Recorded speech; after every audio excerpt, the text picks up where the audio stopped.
selamat datang di Siniar PBSI, tempat di mana obrolan santai dan pastinya akan selalu berbobot. Nah, pada sore hari ini kita akan membahas tentang sesuatu yang sangat istimewa dengan narasumber yang istimewa juga nih. Nah, apakah kalian juga penasaran dengan narasumbernya? Kalau kalian penasaran, selalu simak episode ini dari awal sampai selesai, karena kalau kalian tidak menyimak dari awal sampai selesai, kalian akan ketinggalan materi-materi yang sangat luar biasa ini. Selanjutnya, langsung saja kita akan berkenalan dengan narasumber kita yang sangat istimewa. Narasumber kita kali ini berasal dari Universitas PGRI Semarang. Wah, Universitas PGRI Semarang memiliki mahasiswa yang sangat berbakat tentunya. Nah, langsung saja kita akan berkenalan dengan narasumbernya. Halo Kak, boleh tahu nggak namanya dan asalnya dari mana? Halo semua, perkenalkan nama saya Sevina Dueliani, saya berasal dari Pati, Jawa Tengah. Sekarang masih menjadi mahasiswa ya di Universitas PGRI Semarang ya Kak? Iya, masih semester 4. Oh, masih semester 4, iya saya juga semester 4. Kita kan satu kelas? Betul banget, kita satu kelas. Tapi kita selalu berinteraksi di kelas ya? Iya. Ini kakak Sevina ini kalau di kelas ini sangat semangat untuk menjawab pertanyaan-pertanyaan dari dosen. Ini sangat luar biasa, sangat semangat untuk menuntut ilmu di Universitas PGRI Semarang ini. Nah, saya boleh tahu nggak Kak, dulu tahun berapa masuk kuliah ini, masuk di PGRI Semarang tahun berapa ya kita ya? Kalau nggak salah 2023. 2023, oh. Iya. Tapi Puma ini aku nggak lihat kakak kok. Sama, juga nggak lihat. Saking banyaknya mahasiswa yang sangat antusias untuk mengikuti Puma ya Kak ya. Waduh. Nah, langsung saja kita akan menyimak materi-materi tentang sastra ini Kak. Ya benar. Kakak ini penulis karya sastra apa ini kalau boleh saya tahu? Kalau seringnya saya menulis cerpen, namun sekarang saya sedang menulis novel. Novel, oh. Kakak ini Mbak Sevina ini waktu menulis cerpen itu, apakah keluarga Mbak Sevina itu mempunyai darah sastra? Jadi kayak Mbak Sevina ini juga ngikut-ngikut keluarga, apa emang dari Mbak Sevina sendiri ini suka menulis sastra atau bagaimana? Boleh diceritain ke penonton. Terkait darah sastra ya, keluarga sendiri nggak punya darah sastra. Nggak punya? Ibu saya penjahit, Ya. bapak saya tuh tukang bangunan dan petani, adik saya sukanya basket. Jadi nggak ada yang punya. Berarti asli dari diri kakak sendiri ini, jiwa sastranya dari kakak diri sendiri. Waduh, luar biasa. Mbak Sevina ini berapa kali ya kayak mempunyai karya-karya sastra itu, berapa kalau boleh kita tahu dan penonton tahu tuh Mbak Sevina pernah menulis apa saja dan karya sastranya tuh apa saja? Dulu saya mulai nulis itu pas SMP kelas 9, dimulai dari puisi dan berlanjut sampai SMA dan kuliah. Kalau yang dibukukan mungkin 10-an, tapi yang tidak dibukukan banyak, saya tidak menghitungnya. Begitu Mbak Asla. Kalau Mbak Asla sendiri bagaimana? Kalau saya terkait sastra, aku kurang suka menulis Mbak. Apalagi membaca. Ya suka, tapi sekedar novel-novel yang booming gitu aja. Iya. Aku ini lebih ke vokal menyanyi gitu, hobi saya. Iya. Kalau Mbak Sevina hobinya pasti menulis dong kalau gitu. Iya. Sangat luar biasa ini memiliki hobi yang menulis di era zaman sekarang yang literasi itu kadang kurang ya, di era zaman Gen Z ya Kak ya. Iya. Itu Mbak Sevina ini lebih suka nulis di buku apa di media sosial kalau membumingkan yang novel-novel gitu? Kalau di media sosial, jujur saya jarang menulis, malah saya tidak bisa menulis caption. Nah, saya lebih sering menulis di platform seperti Wattpad ataupun di platform lain.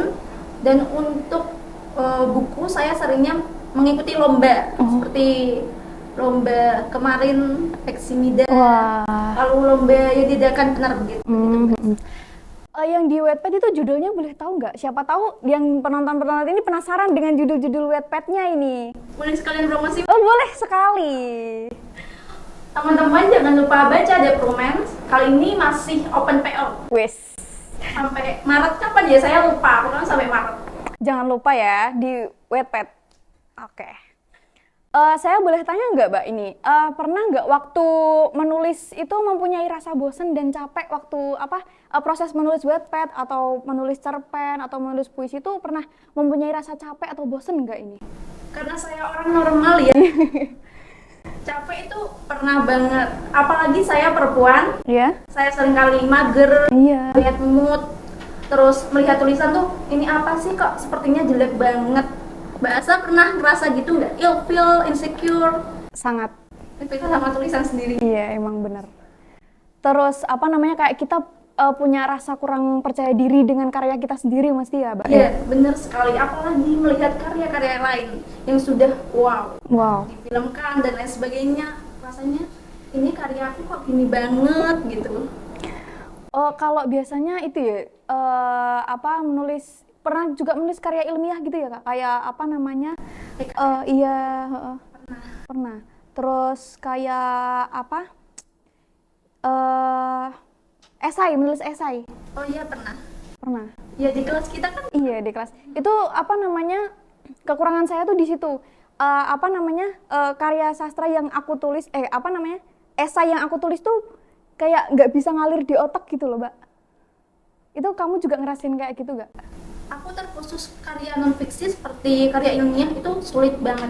Karena mungkin aku terbiasa menulis di karya yang fiksi, jadi bisa dihaluin. Dan pas nulis karya ilmiah tuh rasa ini kok begini banget, harus ambil rujukan dari sini, terus salahnya di mana juga kurang tahu kan, karena non-fiksi seperti itu. Oh iya. Jadi manusia pasti memiliki kelebihan di satu hal, tapi di hal lain mungkin lemah, begitu nggak? Bener banget sih. Kalau boleh tahu tadi itu menyinggung hal Peksimida ya? Oh iya. Iya. Nah, awal mula mengikuti Peksimida itu apakah ada saran dari dosen atau keinginan sendiri untuk mengikuti lomba Peksimida itu? Mbak tahu nggak lagu Lila? Lagu Lila? Dengan hati. Bagaimana itu? Bisa di-spill? Yang salah satu liriknya, kau tak akan mengerti jika belum mencoba, bahkan bintang pun butuh gelap. Seperti itu. Mungkin ada kesalahan, mohon maaf. Nah, di situ saya berpikir, kalau saya nggak mencoba, saya nggak tahu akan gagal ataupun berhasil. Nah, seperti itu Mbak. Nah, setelah saya berpikir seperti itu, saya ingin mencoba nih Peksimida. Ada cerpen, ada puisi, ada lakon. Wah, ini keren-keren sekali sepertinya. Saya mau mencoba puisi.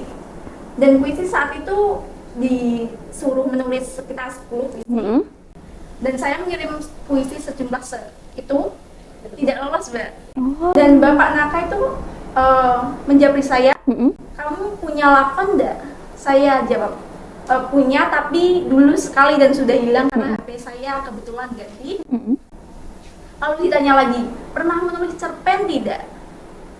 Saya jawab, pernah. Lalu saya mengirim file saya dan itu di luar seleksi. Jadi seleksi saya puisi.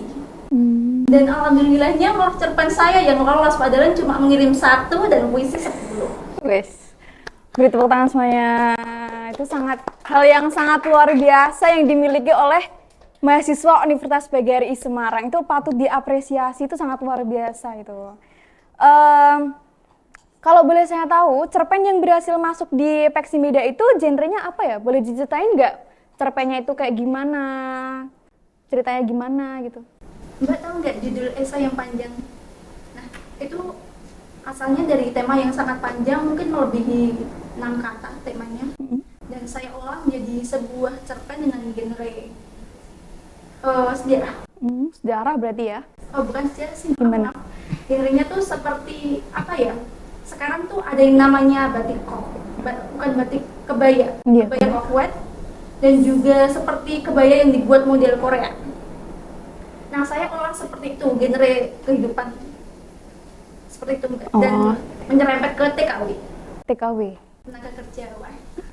Itu tuh waktu pembuatan cerpennya tuh dibimbing sama dosennya langsung, apa emang beneran itu karya hasil kamu sendiri, apa ada yang membimbing gitu? Boleh saya ceritakan dari awal? Boleh sekali, sangat boleh. Setelah seleksi Mbak, itu ada yang namanya masa bimbingan sekitar sebulan. Nah, saya dibimbing oleh Bapak Nakaslian Andrian. Lalu setelah itu ada juga yang namanya fase karantina. Di situ saya tinggal bersama Bapak Nakaslian Andrian di rumahnya. Bukan hanya saya saja, tapi peserta yang lain yang mewakili UGRIS. Ada Mbak Emma dan Mas Radit. Beliau-beliau juga dari PBSI, keren sekali kan? Keren sekali. PBSI itu memiliki mahasiswa yang sangat berbakat nih. Nah, karantina itu ada 3 hari Mbak. Nah, di 3 hari itu saya diharuskan untuk membaca buku. Saya diberi buku sejumlah 10 buku. Dan setiap 1 harinya harus membaca 1 buku. Dan di fase itu saya rasanya, wah nikmatin aja deh. Karena dari pagi sekali, jam 3 pagi sampai jam 12 saya baca terus. Dan tidurnya bisa dihitung, jam 12 sampai jam 3 itu saya tidur. Berarti bergadang ya? Iya. Gak Bapak bergadang tapi hasilnya kan Alhamdulillah. alhamdulillah. Nah, setelah karantina selama 3 hari, di karantina ada juga fase di mana saya, Mas Radit, dan juga Mbak Emma itu diundang sebagai seperti itu narasumber yang karyanya diulas oleh para pegiat sastra di Kendal. Jadi kita dikumpulkan di sebuah forum, lalu ada pegiat sastra yang mengulas karya kita, kekurangannya di mana, dan lain sebagainya. Di situ saya jujur agak minder dan juga rasanya, aduh saya seperti dibantai. Tapi it's okay lah buat belajar lagi. Buat pengalaman juga ya. Setelah itu memasuki masa Peksimida. Itu rasanya deg-degan sekali karena ketemu anak-anak negeri, UNES, Undip, terus Universitas Jenderal Sudirman. Iya. Nah, di sana saya mulai pagi sekali dikumpulkan di sebuah ruangan komputer. Lalu setelah itu komputernya itu benar-benar kita cuma menghadapi komputer, tidak boleh ada HP, tidak boleh ada seperti internet, dan komputernya benar-benar cuma Word, tidak boleh keluar dari aplikasi lain seperti itu. Setelahnya ada juri masuk itu mengumumkan tema. Setelah tema diumumkan, kita diberi waktu untuk menulis sekitar jam berapa ya? Jam 8 kalau tidak salah, sampai jam 1:30. Dan saat menulis itu rasanya hening sekali, seperti ujian nasional. Jadi tidak boleh mendengarkan musik atau gimana berarti nggak boleh. Nanti ada pembimbingnya ya. Gitu. Jadi setelah saya mengerjakan itu rasanya hening sekali, kanan kiri yang dihadapin laptop. Iya. Nah, selama beberapa jam itu saya benar-benar menulis Mbak. Sebelum benar-benar menulis, saya membuat sebuah rancangan. Iya. Seperti judulnya apa, tokohnya siapa, sikapnya bagaimana, lalu juga umur tokohnya. Sampai pada saatnya saya membuat seperti struktur dari awal sampai dengan akhir. Setelah selesai, saya mulai menulis dari awal sampai akhir. Nah, di situ saya biarkan tulisan saya. Ada yang ejaannya salah, ini nama tokohnya kok begini salah, saya biarkan sampai selesai semua. Saya endapkan selama sekitar 10 menit. Selama 10 menit itu saya diam seperti tiduran, terus minum dan lain sebagainya, agar kita kembali merefresh pikiran kita, nggak muluk-muluk menghadapi naskah. Setelah itu saya revisi. Setelah revisinya mengulang selama lebih dari 5 kali. Setelah itu saya benar-benar revisi sampai jamnya akan habis. Mungkin sekitar 55 menit sebelum jamnya habis, saya baru kumpulkan. Berarti apa namanya? Proses waktu lomba Peksimida itu berapa hari ya? Dari awal di rumahnya Pak Naka sampai acara lomba itu berapa hari persiapan Mbaknya itu? Sebulan? Iya. Waktu lomba itu masih mengikuti kuliah atau gimana itu? Izin ya kalau nggak salah? Full waktu liburan berarti. Oh, itu tuh lomba Paksimida itu waktu semester berapa ya kalau boleh saya tahu? Semester 2. Semester 2. Berarti wow, baru maba. Hitungannya berarti masih baru maba loh. Udah ngasilin karya yang nyiptainnya tuh langsung seketika itu juga. Berarti kan kalau temanya diumumin dari juri langsung kan berarti itu fresh banget dari pikiran Mbak Sevina ya? Sebenarnya saya sudah mencari tahu karena kan tidak boleh membuka internet. Iya. Jadi saya sudah mengulik sebelum Paksimida. Ini seperti tren terkini apa, seperti itu kebaya, terus kearifan lokal yang mungkin menarik itu apa. Saya ambilnya TKI. Dan itu TKI-nya tuh seperti orang Indonesia kan terkenal ramah. Nah di Arab itu beliau senyum. Di Arab senyum dianggap sebagai ketertarikan. Lalu menikahlah dan mempunyai anak yang dibawa ke Indonesia. Awalnya Mbak Sevina ini kenapa mengambil TKW nih? Apa namanya apa biar orang-orang tahu tentang TKW atau gimana? Kok kenapa mengambil tema itu? Terkait itu saya punya saudara. Nah, saudara saya seorang TKW juga di Taiwan. Iya. Dan saya suka mengambil masalah konflik ataupun isu yang relate di sekitar saya. Mungkin kalau saya mengarang itu kurang relate ya. Iya, benar banget. Dan masih ada yang kurang di logika dan lain sebagainya. Namun kalau mengambil itu sudah logikanya sudah nyampe. Dan ini benar-benar kisah nyata yang bisa diteladani.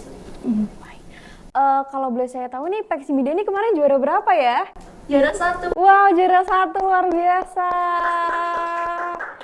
Waktu mendapatkan juara nih, apakah nyangka nggak sih sebenarnya dapat juara itu, kayak reaksi dari Mbak Sevina ini gimana?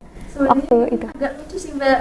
Kok lucu? Kenapa lucu? Pas ambil juaranya kan malam-malam Mbak. Iya. Jam berapa ya? Jam seharusnya tuh jam 7, tapi molor sampai jam setengah 9-an kalau nggak salah. Dan saya tuh udah pengen tidur, udah masuk angin Mbak. Aduh. Soalnya di Undip dingin banget. Di mana lombanya tuh dulu? Di Undip. Di Undip. Iya.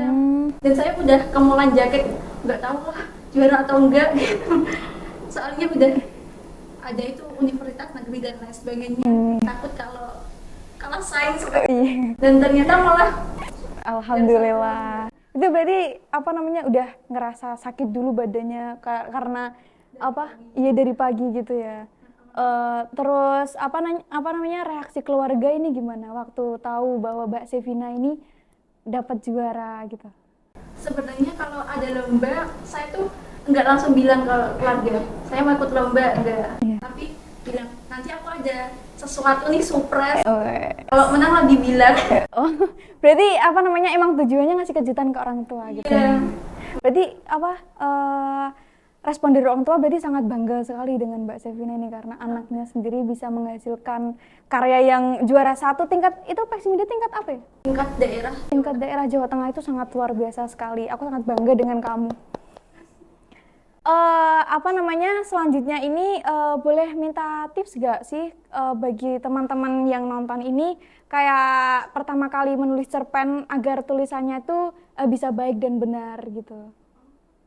Bisa Mbak. Nah, saya ada satu tips yang mungkin berguna banget.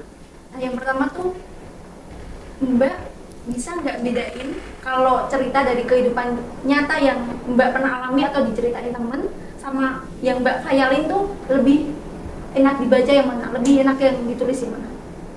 Yang dikhayalin atau cerita dari teman sekitar atau yang pernah dialami? Bagaimana tadi? Saya kurang fokus dengan pertanyaan Mbak. Nah, misalnya kan Mbak nih disuruh menulis. Iya. Mbak lebih memilih menulis mengenai apa yang Mbak khayalkan, mungkin nggak pernah ada di sekitar Mbak, Iya. Atau yang pernah Mbak alami sendiri. Yang saya alami sendiri. Kenapa Mbak? Karena relate dengan kehidupan sendiri gitu. Dan mudah dibayangkan. Iya benar. Nah seperti itu. Menulis itu juga seperti itu. Kalau menulis sesuatu yang pernah dialami di sekitar kita itu akan lebih mudah dan akan ada gambaran tersendiri di otak seperti itu.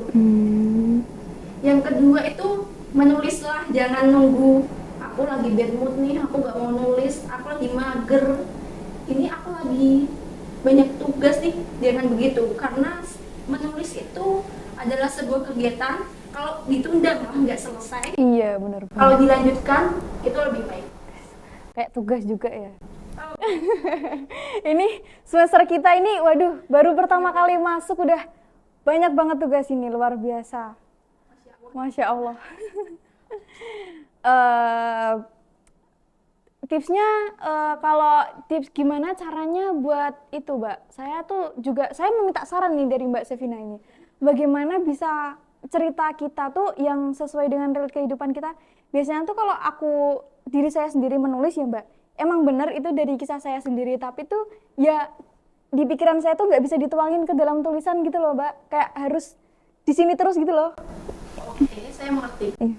Mbak, pernah tahu nggak namanya rancangan awal seperti premis? Ya.